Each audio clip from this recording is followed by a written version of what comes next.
We are going through one of the most difficult times ever recorded in the history of mankind. Every country in the world is struggling to save its people. Heaps of corpses are piling up. People are afraid even to touch or cremate them.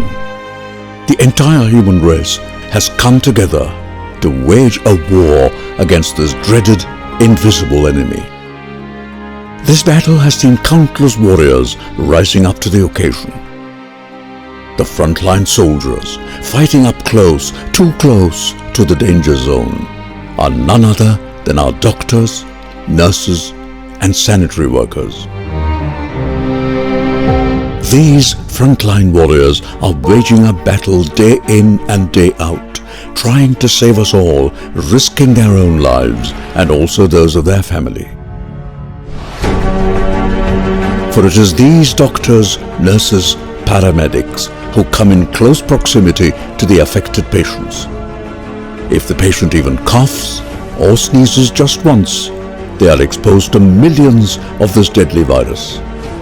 In spite of such a grave danger, they work 8 to 12 hours a day and sometimes beyond that while treating hundreds of patients each day. In order to protect themselves, they wear the personal protective equipment PPE, which takes around half an hour to wear or to remove. Once in this armor, they work in 6-hour shifts. During this time, they cannot drink water, consume food, breathe outside air, or even attend nature's call. To prevent the spread of the virus, the air conditioning systems in hospitals are switched off. This adds to their misery, as they must work through the heat, sweat, and discomfort produced by the plastic suit, which can even hamper visibility.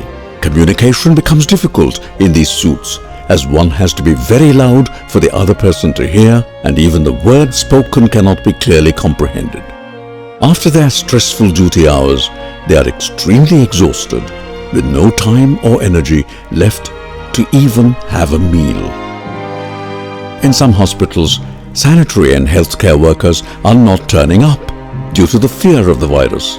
Shortage of trained manpower, along with an ever-increasing number of patients, has only compounded the difficulties for the medicos working tirelessly. Many of the people affected by coronavirus are not ready to get themselves tested, isolated, and treated. When insistently tested and taken to hospitals for proper treatment, they behave inhumanely by spitting on doctors, nurses, urinating in the wards, and even coming out naked in front of the sanitary workers. Even worse is the plight of the doctors who go out to the community for testing. They are attacked barbarically and are forced to flee for their lives.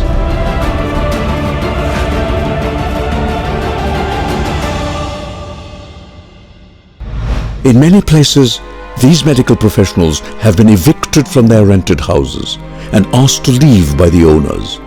To ensure they do so, some landlords even cut their electricity and water supplies.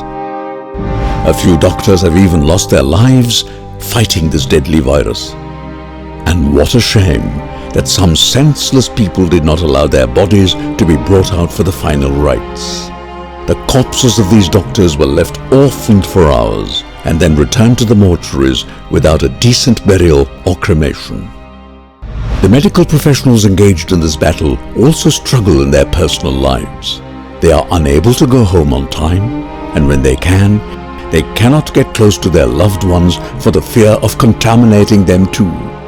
They are constantly facing challenges and problems all around, yet they strive relentlessly to perform their duties, safeguarding us all along.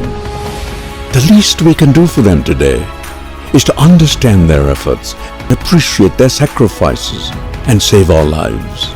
They are our only hope now. And soon we will be out of the clutches of this pandemic and rise again as a great nation that we have always been. India.